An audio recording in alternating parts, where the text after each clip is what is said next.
المرسلين وعلى آله الطيبين الطاهرين وعلى من تبعهم بإحسان إلى يوم الدين أما بعد بسم الله الرحمن الرحيم وعن المغيرة بن شعبة رضي الله تعالى عنه قال إن النبي صلى الله تعالى عليه وسلم توضأ فمسح بناصيته وعلى العمامة وعلى الخفين رواہ مسلم۔ حضرت مغیرہ ابن شعبہ رضی اللہ تعالیٰ عنہ روایت فرماتے ہیں رسول اللہ صلی اللہ علیہ وسلم نے وضو فرمایا اور آپ نے اپنے پیشانی مبارک کے بالوں پر مسح فرمایا اور اپنے امامے پر مسح فرمایا اور خفین پر۔ یہ واقعہ سفر کا ہے۔ آپ صلی اللہ علیہ وسلم سفر میں تھے، آپ نے وضو فرمایا، اس کے بعد آپ کے سر مبارک پر امامہ شریف تھا، دستاری شریف، آپ نے اس وقت سامنے والے حصے پر مسح فرمایا۔ اس طرح سے آپ نے اس حصے پر ایسے مسح فرمایا، دست مبارک پھیرا اس پر، پھر آپ نے یوں کیا، پورے امامہ شریف کو پھر درست کر لیا۔ دو باتیں ہو گئی۔ پھر آپ نے اس کے بعد اپنے جو آپ کے خف پہنے ہوئے تھے چمڑے کا موزہ، اس پر آپ نے ایسے مسح فرمایا۔ اب اس میں تین چیزوں کا تذکرہ ہے۔ ایک تذکرہ ہے کہ آپ نے پورے سر مبارک پر اس وقت مسح نہیں فرمایا۔ اصل عادت شریفہ کیا تھی؟ اصل عادت شریفہ پورے سر مبارک کا مسح فرماتے تھے۔ امامہ شریف اتار کے کسی کے ہاتھ میں دیتے تھے، یا اگر اپنے دولت خانے میں ہوتے تھے تو کسی جگہ رکھ لیتے تھے۔ یہ اصل عادت شریفہ یہی تھی۔ اس موقع پر آپ نے سامنے والے حصے پر مسح فرمایا، ایسے تھوڑا سا یوں کیا، اس کے بعد پھر درست کر لیا آپ نے امام شریف کو۔ آپ دیکھنے والے نے دیکھا کہ کچھ تو مسح ہوا سر مبارک پر اور کچھ مسح ہوا کس پر؟ امامے پر۔ لیکن دستار کے اوپر، امامے کے اوپر مسح کرنے کا کوئی قائل نہیں ہے۔ ظاہر سی بات ہے، اگر کوئی پھر یوں ہی کرے گا مسح، پھر تو مسح ہونا چاہیے لیکن نہیں ہوتا۔ ٹوپی کے اوپر بھی مسح نہیں ہوگا۔ مثلا ٹوپ چکالس پیٹ ٹوپی پیٹے پھرنا ان کیا مسح نہیں ہوگا۔ اسے یہ قرآن پاک نے فرمایا سر کے اوپر مسح کر لو، یہ مسح ٹوپی کے اوپر ہوا۔ ٹوپی اتارنی ضروری ہے۔ ایسے جو ماں بہنیں ہیں، اگر ان کے سر پر سکارف ہے اور کوئی دوپٹہ وغیرہ ہے، وہ اوپر سے یوں کرنا چاہے، اس کی اجازت نہیں ہے، بلکہ اس کو ہٹانا ضروری ہے۔ تو اس میں کیوں فرمایا کہ آپ نے امامہ پر بھی وضو فرمایا، وہ مسح کیا؟ اصل میں جب آپ نے امامہ شریف کو پیچھے تھوڑا کر لیا، سامنے والے حصے کو یوں دست مبارک پھیرا، پھر تو ظاہر سی بات ہے، تو جب تک اس کو ٹھیک نہیں درست نہیں کریں گے تو ہاتھ تو لگانا ضروری ہے نا۔ یوں دست مبارک لگا کے اس کو درست کر لیا۔ تو اس لیے اب راوی نے کیا دیکھا؟ راوی یہ سمجھے کہ کچھ تو مسح ہوا سر مبارک پر اور کچھ امامے پر ہوا، تو ورنہ ظاہر سی بات ہے اگر امامے پر مسح ہو جائے تو پورے امامہ کا ہونا چاہیے۔ تو امامے کے اوپر، ٹوپی کے اوپر، سکارف کے اوپر، دوپٹے کے اوپر مسح جائز نہیں ہے۔ اب سوال یہ ہے کہ مسح کتنا فرض ہے؟ یہ اصل مسئلہ ہے۔ قرآن پاک نے فرمایا وَامْسَحُوا بِرُؤُوسِكُمْ، اپنے سروں کا مسح فرماؤ، مسح کر لو۔ تو اس میں سر فرمایا، تو اس روایت نے اس قرآن پاک کی اس آیت کی گویا کی وضاحت کر لی۔ 1/4 فرض ہے، 1/4۔ آپ اردو کتاب دیکھ لیجئے، پڑھ لیجئے، اس میں لکھا ہوگا وضو میں 4 فرض ہے۔ چہرے کا دھو لینا، بازوں کا دھو لینا کوہنیوں سمیت، چوتھائی سر کا مسح کرنا، اور دونوں پاؤں کو ٹکنے سمیت دھونا۔ یہ کتابوں میں رکھا ہے۔ یہ چوتھائی سر کیوں لکھا ہے وہاں؟ پورا سر کیوں نہیں لکھا ہے؟ وہ اس لیے ہے کہ چوتھائی سر کا مسح کرنا فرض ہے۔ کیا ہے؟ اس سے کم اگر ہوگا تو وضو ہی نہیں ہوگا۔ پورے سر کا مسح کرنا یہ سنت ہے، یہ اور اگر پورے سر کا مسح کرنا فرض ہوتا تو اللہ کے نبی صلی اللہ علیہ وسلم 1/4 پر مسح کیوں فرماتے؟ تو پورے سر مبارک پر کر لیتے۔ تو یہ اس روایت اس آیت کی وضاحت کرنے کے لیے آپ نے ایسا کیا کہ سر مبارک پر جتنا فرض تھا اتنا پورا کر لیا، یہ بتانے کے لیے اتنا تو فرض ہے، اتنا تو۔ دوسری بات یہ ہے کہ اس وقت امامہ شریف آپ کے سر مبارک پر تھا، اس لیے پورے سر مبارک کا مسح آپ نے اس وقت نہیں کیا، تو یہ بتانے کے لیے، حالانکہ اس وقت بھی سر امامہ شریف دوسرے کو دے سکتے تھے، آپ لے لیجیے، اس کو رکھ لیجیے، لیکن آپ نے دیکھا کہ مجبوری کی حالت میں اگر آدمی صرف 1/4 کا مسح کر لے گا تو کافی ہے، یہ آپ نے فرمایا۔ وعلی الخفین، خف کس سے کہتے ہیں؟ یہ مسئلہ تو بہت زیادہ ہے آج کل، وہ یہ ہے کہ اصل تو ہے پاؤں کا دھونا، قرآن پاک فرمو وارجلکم الی الکعبین کہ کھور چھلیو سے گوڑ ہیت، تات من گژھِ نہٕ کانٛہہ رس ہوٚچھ روزٕنۍ کِہیٖنۍ۔ اصل تو قرآن پاک کا حکم تو وہی ہے، لیکن اللہ کے نبی صلی اللہ علیہ وسلم نے چمڑے کے موزے کے اوپر یا جو چمڑے کی طرح ہو جیسے ریگزین وغیرہ جس میں پانی نہ چھنے، اس پر وضو مسح کرنے کی اجازت دی ہے۔ حضرت امام ابو حنیفہ رحمۃ اللہ تعالی علیہ پہلے فرماتے تھے کہ بھائی پاؤں کو دھونے ضروری ہے، پھر حضرت فرماتے ہیں کہ اگر 70 صحابہ کی روایتیں میرے پاس پہنچ گئی، کتنی؟ 70، اور بالکل ایسا جیسے دوپہر کا سورج، تب جا کے میں قائل ہوا اس بات کا کہ ہاں خف پر مسح جائز ہے، تو خف ہی پر مسح ہونا چاہیے۔ خف کے علاوہ جو اونی سوتی یہ موزے ہوتے ہیں ان پر مسح کی اجازت نہیں ہے۔ اس مسئلے کے اوپر پاکستان کے شیخ الاسلام اور چیف جسٹس مولانا مفتی تقی صاحب عثمانی دامت برکاتہم نے مستقل کتاب لکھی ہے، اس میں یہ ثابت کر دیا ہے کہ اصل تو فرض ہے پاؤں کا دھونا، اب اجازت ہے اگر چمڑے کا موزہ پاؤں میں پہنا ہوا ہو یا وہ چیز جو چمڑے جیسی ہو۔ اس کے لیے 3 شرطیں ہیں کہ اگر پانی اوپر سے ڈالے تو پانی نیچے نہ چلا جائے، آپ کا اس نے ترون تھا پاری پور، کوئی آدمی چلنا چاہے تو چل سکے۔ چلنے کا مطلب یہ نہیں کہ اپنے گھر میں یہاں سے وہاں چل رہا ہے، نہیں، جس کو عموماً ہم جوتا کہتے ہیں، جس کو آدمی پہن کر چلے اور چلنا اس کے اندر ممکن ہو اور بغیر باندھے بند جائے، ڈوری پر پیڑ گنڈنے یعنی اتنا موٹا ہونا چاہیے۔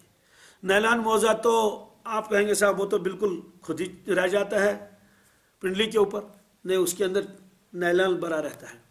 پلاسٹک سے آسن تس منزی لاسٹک ونتوس تب وہ ٹھہرتا ہے، اگر وہ اس سے نکل جائے گا تو وہ تو پھر ٹھہرتا ہی نہیں۔ تو بہرحال خف کے اوپر آپ نے مسح فرمایا ہے۔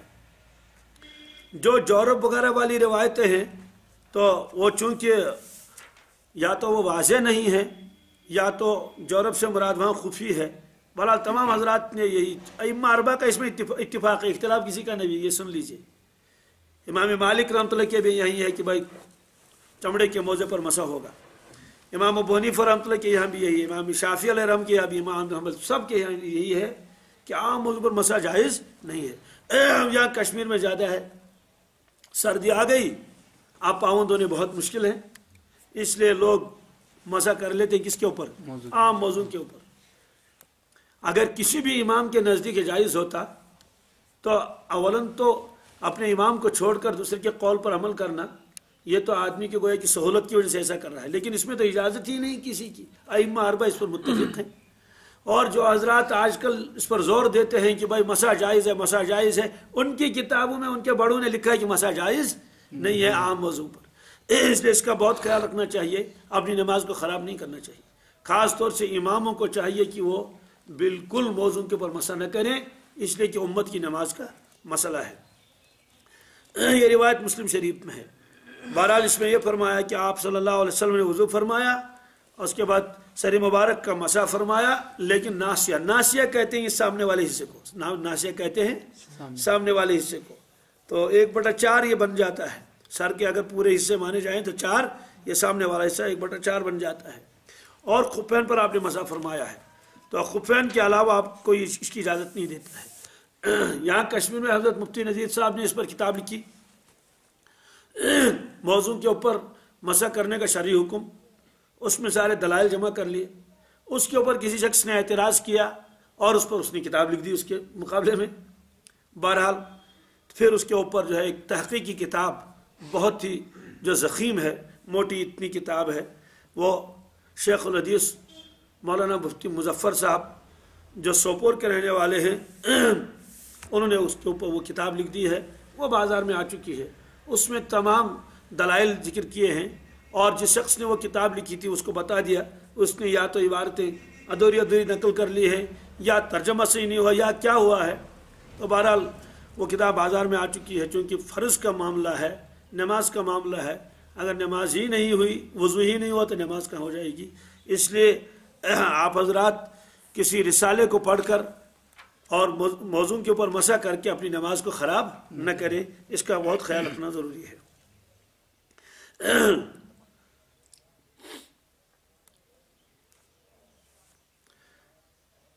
آگے روایت ہے حضرت عائشہ صدیقہ رضی اللہ تعالی عنہا کی، فرماتی ہیں کان النبی صلی اللہ علیہ وسلم یحب التیمم ما استطاع فی شأنہ کلہ فی طہورہ وترجلہ وتنعلہ. متفق علیہ. یہ روایت بخاری و مسلم دونوں میں ہے.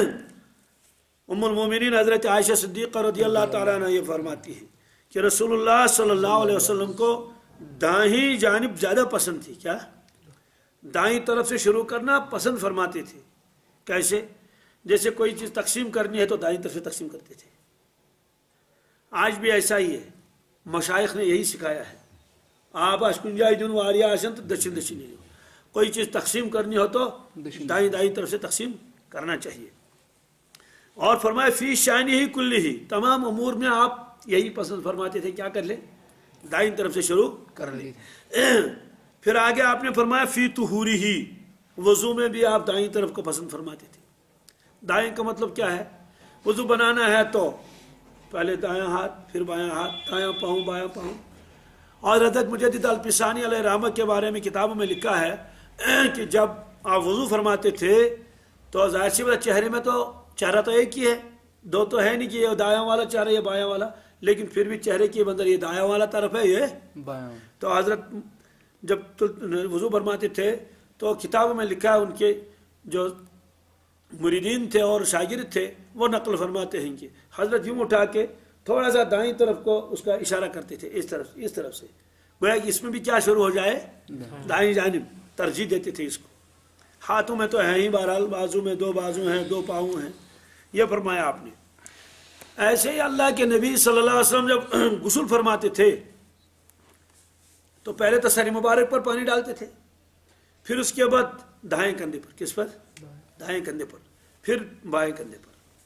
یہی حکم آج بھی ہے کہ اگر غسل دینا ہو کسی کو، خود غسل کرے تو یہی ذہن میں رکھے کہ پہلے تو سر پر پانی ڈالے، آہستہ آہستہ آہستہ سے وہ پورے بدن پر جہاں تک پہنچ جائے، اس کے بعد دوسرا مگا اٹھا کے دائیں طرف سے کیا کر لے؟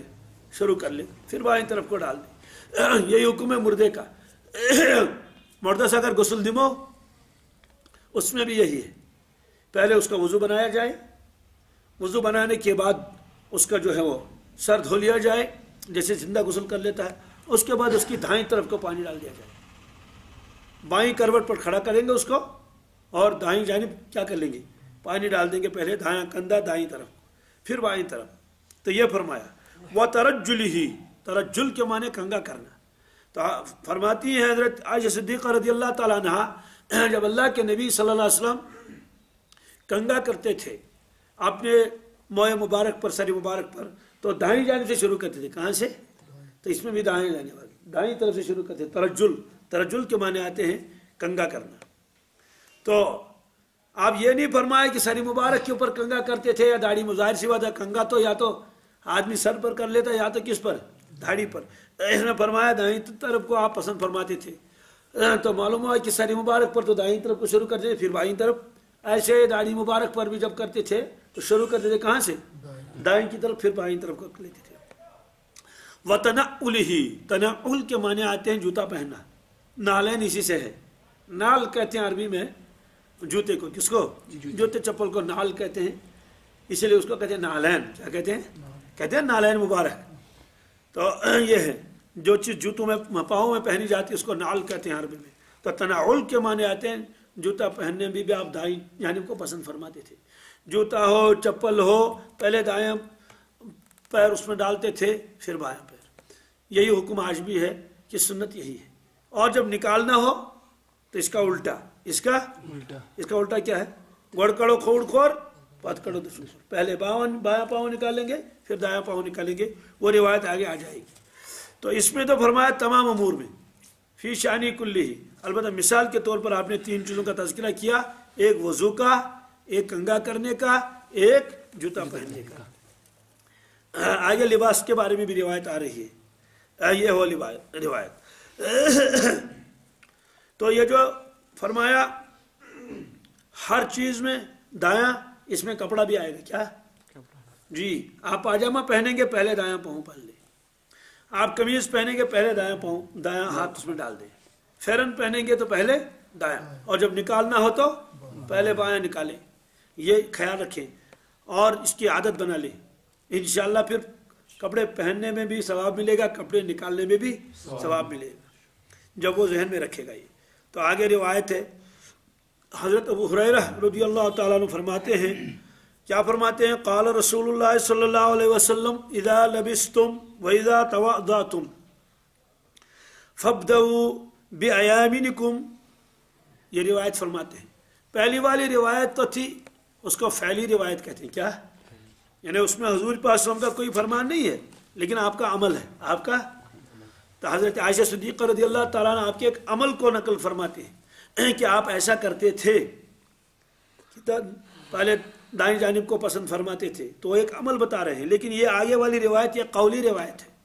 इसमें हज़रत अबू हुरैरा रज़ियल्लाहु ताला अन्हु रसूलुल्लाह सल्लल्लाहु अलैहि वसल्लम के फरमान नकल फरमाते हैं इदा लबिस्तुम, लोगो जब तुम पहनोगे, जब तुम, अब क्या पहने आदमी?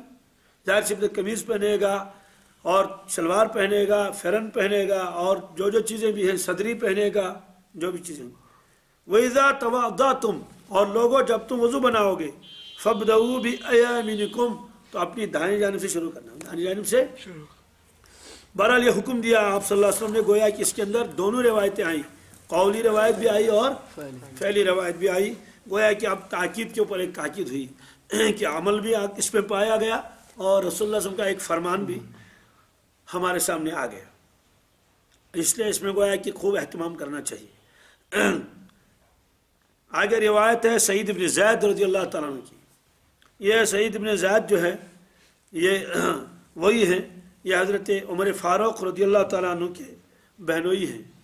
इन्होंने इस्लाम कबूल किया था हज़रत उमर फ़ारूक से पहले, इसलिए इनको भी अशर मुबश्शिर में शुमार किया गया।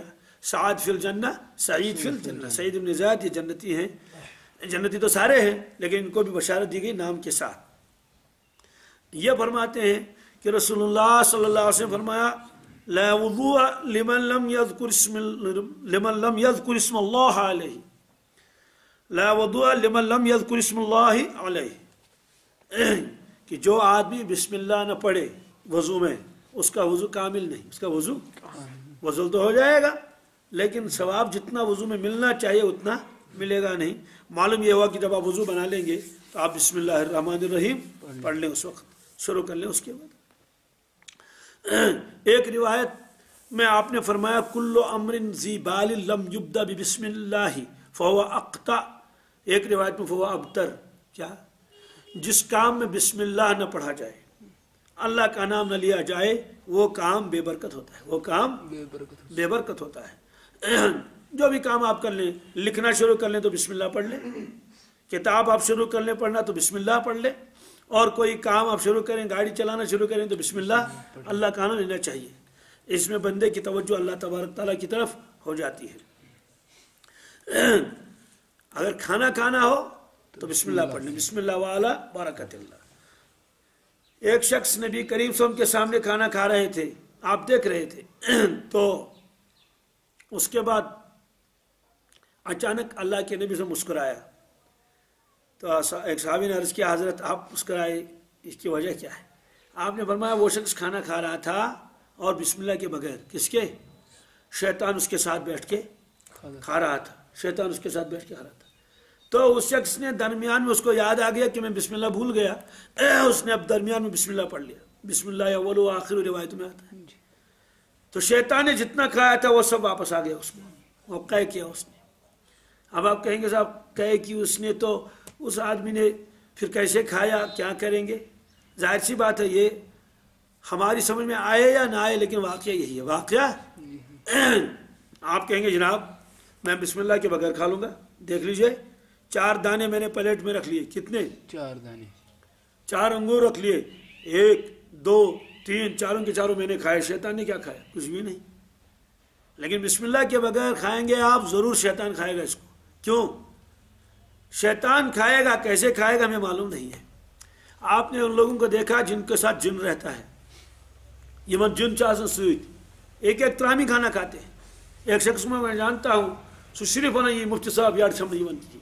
हाँ, एक त्रामी वो खाता है, पूरे एक त्रामी 4 आदमी, फिर भी वो कहते हैं फाक है बुझुस। हालांकि सारे लोग वहां बैठेंगे किनारे किनारे में, सारा वो खाएगा गिन गिन के, तब भी क्यों अंदर से कहाँ चला जाता है अल्लाह वाला, अंदर को चुका सन तमिस। इसलिए एक त्रामी खाने के बाद बेचारा वो भागता रहता है, खाता रहता है। वो बेचारा दुम मन छंद, वो क्या करे है, उसके साथ जिन्नात लगा हुआ है, वो भागता ही नहीं उससे। वो खाता है तो वो खा लेता जिन, अब वो थोड़ा बहुत है इसमें ईद क्या। तो ये तो हमारे आंखों के सामने मिसाल है कि एक आदमी सारा खुद खाता है, अपने मुंह में डाल देता है, लेकिन अंदर कहाँ चला जाता है कुछ पता नहीं चलता। तो जब अल्लाह के नबी सल्लल्लाहु अलैहि वसल्लम ने फरमाया जो आदमी बगैर बिस्मिल्लाह के खाना शुरू करेगा शैतान उसका साथी होगा, शैतान उसका बेबरकत हो जाएगा खाना। और क्या बरीद है कि शैतान वाकई यकीना खा लेता हो अंदर को छोड़कर, इधर से ही बाहर से ही। तो उसने वापस क्या कर लिया, किस तरह कर लिया, क्या कर लिया, मगर आपने फरमाया खुलासा यह है कि शैतान को अपने साथ रहने का मौका नहीं देना चाहिए। इसलिए बहुत सारे मौक़ों के ऊपर बिस्मिल्लाह पढ़ने का ताकीदी हुक्म है, उसमें खाने खाने के भी तज़किरा आ रहा है।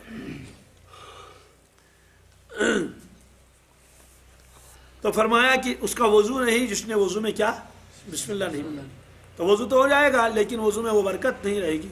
इसलिए आदमी का मिजाज ऐसे होना चाहिए हम लोगों का, हर काम में बिस्मिल्लाह, हर काम में बिस्मिल्लाह वाला बरकतिल्लाह, बिस्मिल्लाह रहमान रहीम, बिस्मिल्लाह पढ़ना चाहिए।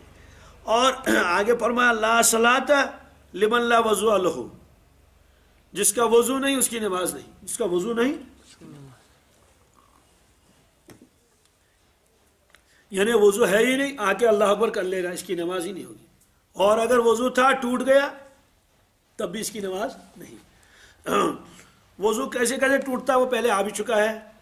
अलबत्ता एक बात इस वक्त फिर जहन में आ गई, तहारत अलग है, वजू अलग है। वजू के अंदर ये 3 आज़ा धुले जाते हैं, चेहरा, दोनों बाजू कोहनियों समेत, सर का मसा और पाँव, ये है वजू। इस्तिंजा के इसके साथ कोई ताल्लुक नहीं है। लेकिन अगर किसी आदमी का वजू टूट गया है किसी भी वजह से, खून निकल आया, रीह निकल आ गया, रीह खर्च हुआ, तो बहुत सारे कश्मीरी लोग जाके तहारत कर लेते हैं आके अल्लाह अकबर, बेचारों को मालूम नहीं। उनसे कहते हैं कि आपने वजू नहीं बनाया, कहते हैं कि मैं कब फुट वजू में फुट तहार थी होती, यानी जब रीह खारिज हो जाता है वो कहता है कि मैं फुट क्या तहारत फुट में, इसलिए मैं तहारत करके आ गया। तो जाहिर सी बात है उसका तो वजू ही टूट गया है। तो तहारत उस वक्त करनी नहीं थी, उसको तो बाकी वजू बनाना था। इसका उल्टा भी है, क्या जब तहारत की जरूरत नहीं होती उस वक्त तहारत कर लेते उसको तहारत। जैसे कि कोई आदमी है मस्जिद में आके बैठ गया, अब वो सो गया टेक लगाकर, अब उसको मालूम है कि टेक लगाने से वजू टूट जाता है, अब जाके वो तहारत भी कर लेगा वजू भी बना लेगा। हालांकि उस वक्त सिर्फ वजू बनाने का हुक्म है, तहारत करने का हुक्म नहीं। इसे कि तहारत का हुक्म उस वक्त लगता है जब उस जगह पर कोई नापाकी लगी हुई हो और वो आदमी सो रहा था टेक लगाकर। अब जब वजू बनाने के लिए जाएगा तो तहारत की जगह को धोना नहीं है, इसलिए कि वो तहारत की जगह बिल्कुल उसमें कोई गंदगी वगैरह नहीं लगी हुई है। अच्छा, री खारिज हो जाएगा, री खारिज होने से भी वो जगह गंदी नहीं समझी जाती है। वजू तो टूट गया लेकिन वो उस जगह को धोना जरूरी नहीं। क्यों? रीह का हुक्म अलग है और पेशाब वगैरह का हुक्म अलग है। वो एक गैस है, पेशाब लग जाएगा कपड़े पर तो धोना है, लेकिन गैस लग जाएगा कपड़े के अंदर तो कपड़ा धोना जरूरी नहीं। वरना अगर किसी का रीह खारिज हो जाएगा उसको हुक्म 2 मिलने चाहिए। क्या? एक तो तुम तहारत कर लो, एक कपड़े को धो लो, कपड़े से लूटे नहीं थे, लेकिन कोई इसका हुक्म नहीं देता है। इसका मतलब तो ये हुआ कि री जब खारिज हो जाएगा उस जगह का धोना जरूरी नहीं है। हाँ, अगर पेशाब लग जाए कपड़े में तो पेशाब, हाथ बदन पर लग जाए बदन भी धोना जरूरी है, कपड़े पर लग जाए तो कपड़ा भी धोना, लेकिन री इसका असर आदमी के बदन के ऊपर भी पड़ जाएगा तब भी वो बदन धोना नहीं है, कपड़ा भी धोना नहीं है। अलबत्ता वजू टूट गया, मुकम्मल वजू बनाना उसके जरूरी है। इसलिए फरमाया ला सलात लिमन ला वजू अलहु, उस शख्स की नमाज नहीं जिस शख्स का वजू नहीं। आगे और एक रिवायत है, हज़रत लक़ीत इब्न सबरा रज़ियल्लाहु तआला अन्हु फरमाते हैं, क़ुल्तु या रसूल अल्लाह सल्लल्लाहु अलैहि वसल्लम अख़बिरनी अनिल वज़ू, मैंने अल्लाह के नबी सल्लल्लाहु अलैहि वसल्लम से ये पूछा कि हज़रत मुझे वज़ू के बारे में बता दीजिए, मैं को दरखास्त हज़रत मैं हिजनयू वज़ू। आपने फरमाया अस्बिग़िल वज़ू, आपने फरमाया देखो जब भी वज़ू बनाओगे मुकम्मल वज़ू बना लेना। क्या बना लेना? कामिल वज़ू बना लेना। तो कामिल वज़ू कैसे हो जाएगा? कामिल वज़ू तब हो जाएगा जब आदमी सुन्नत के मुताबिक वज़ू कर लेगा। किसके मुताबिक? मिसवाक कर लेगा, हर वज़ू को 3-3 मरतबा धो लेगा, और इसी तरह से बिस्मिल्लाह पढ़ लेगा। तो जब ये सारे काम करेगा तो उसका वज़ू कामिल हो जाएगा। और अल्लाह के नबी सल्लल्लाहु अलैहि वसल्लम खुद वज़ू के कामिल होने के लिए दुआ मांगते थे, हमारी तरबियत के लिए। क्या फरमाते थे? अल्लाहुम्मा इन्नी अस्अलुका तमामल वुज़ूई व तमाम अस्सलाती व तमाम मग़फ़िरतिक व रिज़वानिक। इसका तर्जुमा, या अल्लाह मैं आपसे कामिल वज़ू की दरख्वास्त कर लेता हूँ कि मेरा वज़ू कामिल हो, व तमाम सलाह मेरी नमाज क्या हो? मुकम्मल नमाज हो, व तमाम मग़फ़िरतिक, या अल्लाह मैं कामिल मग़फ़िरत की दरख्वास्त कर लेता हूँ। ये नहीं कि कुछ गुनाहों की मग़फ़िरत हो गई, कुछ नहीं, ये तो हमारी तालीम और तरबियत के लिए आपने फरमाया, वरना आपका वज़ू भी कामिल था, आपकी नमाज भी कामिल थी, और आप गुनाहों से मासूम और मुनज़्ज़ह पाक थे। व रिज़वानिक, या अल्लाह मैं आपकी खुशनुदी का सवाल करता हूँ, कामिल खुशनुदी, आप मुकम्मल मुझे खुश हो जाए, मुझसे राज़ी हो जाए। ये दुआ आप पढ़ते थे, और इस दुआ को सहाबा किराम ने नकल किया और मुहद्दिसीन ने इसको अपनी किताब में नकल किया। अल्लाहुम्मा इन्नी अस्अलुका तमामल वुज़ूई व तमाम सलाती व तमाम मग़फ़िरतिका व रिज़वानिका। एक रिवायत में व तमाम रिज़वानिका, इस दुआ को पढ़ना चाहिए। अगर अरबी के ये अल्फाज याद न रहे तो अपनी ज़बान में पढ़ सकते हैं। या अल्लाह मेरा वज़ू कामिल हो, मैं कामिल वज़ू, कामिल नमाज, कामिल मग़फ़िरत, मुकम्मल आपकी खुशनुदी का दरख्वास्त कर लेता हूँ। तो किसी भी ज़बान में आप मांग लेंगे तो दुआ के फ़वाइद आ जाएंगे। और अगर अरबी के अल्फाज हों जो अल्लाह के नबी सल्लल्लाहु अलैहि वसल्लम ने अपनी ज़ुबान मुबारक से निकाले हैं, वहवा नूर नला नूर, तब तो बरकत का क्या कहना। आगे हज़रत इब्न अब्बास रज़ियल्लाहु तआला की रिवायत है, चूँकि बाब चल रहा वज़ू का, इसलिए मुख्तलिफ तरीके से मुहद्दिसीन हर उस रिवायत को वो नकल करते हैं। बहरहाल यह रिवायत अभी अधूरी है। अस्बिग़िल वज़ूआ, वज़ू मुकम्मल करो, वखल्लिल बैनल असाबिअ, उंगलियों का खिलाल कर लो। उंगलियों का, हाँ, उंगलियों के अंदर हाथ की उंगलियां भी आती हैं और पाँव की उंगलियां भी आती हैं। हाथ की उंगलियों का तरीका क्या है? जब आप वज़ू करेंगे, पाँव को धो, हाथों को धो लेंगे तो यूँ आप कर लेंगे, यूँ भी कर सकते हैं, बस खिलाल हो गए। वैसे हाथ की उंगलियां चूँकि कुशादा रहती हैं, इसमें तो इसका अंदेशा नहीं है कि हाथ जो है वो कहीं खुश्क रह गया हो, क्योंकि बार बार पानी में हाथ डालते हैं और उंगलियां कुशादा भी हैं, लेकिन फिर भी आपने फरमाया उंगलियों का खिलाल करो। लेकिन पाँव की उंगलियों का खिलाल ज़रूर करना चाहिए। क्यों? इसलिए कि पाँव तो एक ही मरतबा धोए जाते हैं, धोए तो 3 मरतबा जाते हैं, तो उसका पानी के साथ ज़्यादा वो बार बार टच करने की ज़रूरत जितना हाथों को है। बस चेहरा धो लो, हाथ धो लो, और फिर मसा कर लो, बाजू को धो लो, फिर पाँव को धो लो, तब भी हाथों से काम लिया जाता है। लेकिन पाँव से काम ये नहीं लिया जाता है। और पाँव की उंगलियां चूँकि बिल्कुल करीब रहती हैं, बाज़ मरतबा तो बिल्कुल बंद रहती हैं, इसलिए पाँव की उंगलियों का खिलाल खास तौर से करना चाहिए। उसका तरीका क्या है? दायां पाँव जो है, तो एक रिवायत में आगे आएगा कि ये जो छोटी उंगली है, इससे अल्लाह के नबी सल्लल्लाहु अलैहि वसल्लम ने खिलाल किया है। किसका? उंगलियों का। तो इसका तरीका यह है, जब आप दायां पैर धोएंगे तो दायां पैर के जो सिंगली है उससे शुरू करेंगे ऐसे ऐसे, इस तरह से आप उसको पूरे को क्या कर लें, खिलाल कर लें। पर जो है वो बायां पाँव का कर लें, अंगूठे से लेकर आखिरी तक उसको ख़त्म कर लें। तो इस तरह से पाँव की उंगलियों का खिलाल हो जाएगा। ये आपने फरमाया। व बालिग फिल इस्तिंशाक, फरमाया कि इस्तिंशाक में मुबालगा करना। इस्तिंशाक को माने को